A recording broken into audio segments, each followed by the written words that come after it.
आज हम अकबर की धार्मिक नीति डिस्कस करेंगे, जो कि सेकेंड ईयर के फर्स्ट पेपर का पार्ट है। अकबर को हम उसकी बहुत सी नीतियों के लिए जानते हैं और अकबर के काल को एक महत्वपूर्ण काल इतिहास में माना जाता रहा है, क्योंकि इस युग में अकबर द्वारा जो कुछ नीतियों का पालन किया गया, चाहे वो उसकी साम्राज्यवादी नीति हो, चाहे वो राजपूत नीति हो, चाहे धार्मिक नीति हो या उसका प्रशासन हो, इन सभी ने अकबर को अकबर महान के रूप में स्थापित किया। उसकी धार्मिक नीति की हम बात करते हैं तो हम देखते हैं कि उसने धार्मिक विभेद की नीति को, जो भारत के अंदर अब तक प्रचलित थी, उसको समाप्त कर उदारवादी नीति अपनाई और सभी धर्मों में एकता और समन्वय स्थापित करने का उसने प्रयास किया। धार्मिक क्षेत्र में उसने अपने नीति, उसके जो निजी विचार थे उनको भी प्रकट किया और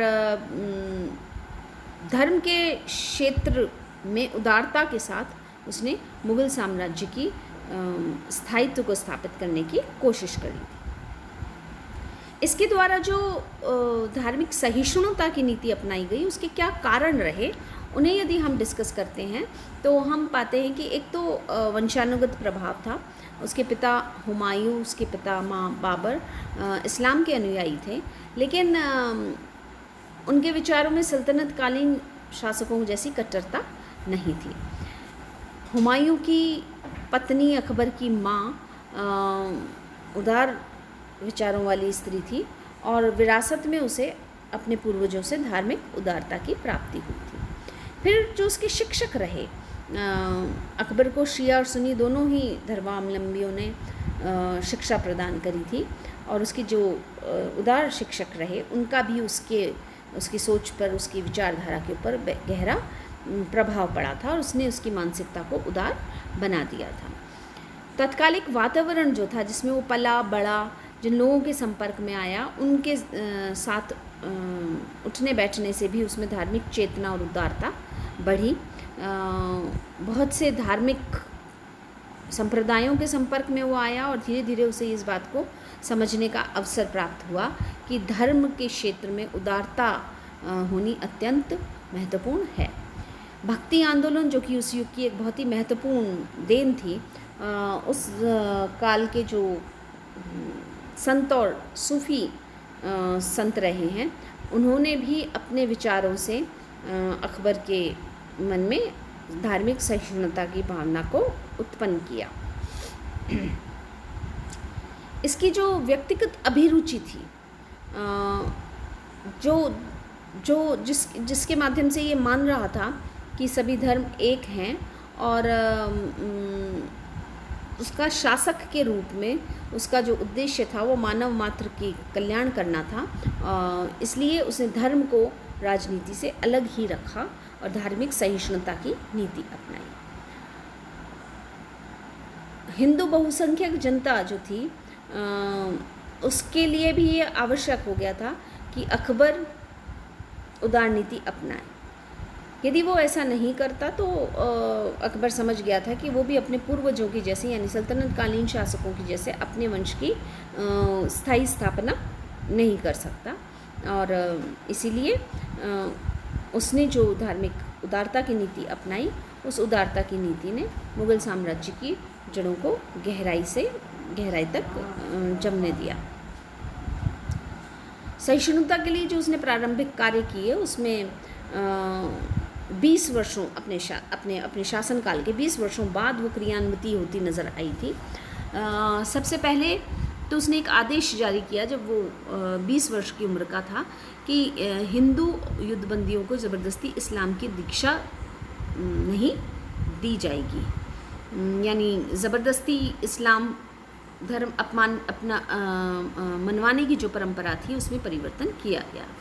फिर उसने जजिया, जो कि तीर्थ यात्रा कर था हिंदुओं पर लगाया हुआ, उसे समाप्त किया। उसके बाद उसने 1564 में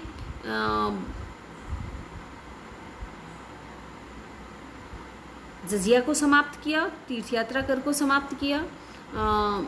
हिंदुओं के लिए शाही सेवा के द्वार खोल दिए। राजा भारमल, भगवान दास, मान सिंह, अन्य उसी तरीके के जो राजपूत शासक थे उन्होंने अकबर की शाही जो व्यवस्था थी उसमें अपनी अपनी योग्यता के अनुसार अपना योगदान दिया। टोडरमल को उसने अपने दीवान यानी वित्त मंत्री के रूप में स्थापित किया और उसके द्वारा जो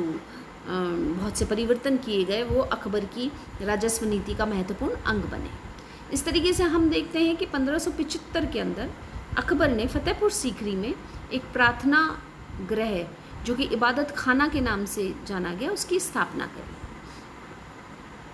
इस इबादत गृह में प्रत्येक गुरुवार को संध्या के बाद एक सभा होती थी और उसमें किसी न किसी धार्मिक प्रश्न पर चर्चा होती थी। इसमें शेख, सैयद, उलेमा, मुस्लिम, अमीर सभी भाग लेते थे और अकबर स्वयं इन वाद विवादों में उपस्थित रहता था। इस्लाम के मौलिक सिद्धांतों में जो मतभेद थे वो इन डिस्कशंस में अकबर को समझ आए और अकबर ने शिया के अलावा सूफ़ी विद्वानों को भी इन धार्मिक चर्चाओं में आमंत्रित करना शुरू किया और इनके जब वो विचार सुनता था तो उसे ये समझ आया कि सारे विचारों में संकीर्ण मनोवृत्ति और असहिष्णुता की बात या उस तरीके का परिचय उसको मिल रहा था। तो अकबर के उपस्थित होते हुए भी धर्म के क्षेत्र में ये आपस में एक दूसरे से वाक युद्ध करने लगते थे। अकबर को ये समझ आया कि जो मूल सिद्धांत है, जो मौलिक सिद्धांत है, उनमें किसी न किसी प्रकार की कोई समानता नहीं है और इस्लाम की धर्म के प्रति जो उसका जो एक विश्वास था वो थोड़ा सा उसमें परिवर्तन आने लगा और अब उसने हिंदुओं को भी, जैनियों को, पारसियों को, ईसाइयों को, सभी को इस इबादत खाने में चर्चा के अंदर आने के लिए आमंत्रित करना शुरू किया। तो हम देखते हैं कि इस इबादत खाने की स्थापना के बाद अकबर के मन में ये विचार उत्पन्न होने लगा था कि धर्म के प्रति क्या नज़रिया रहना चाहिए। आने वाले लेक्चर में हम डिस्कस करेंगे कि इबादत खाने की स्थापना के बाद उसने धर्म को लेकर किस तरीके का परिवर्तन किया।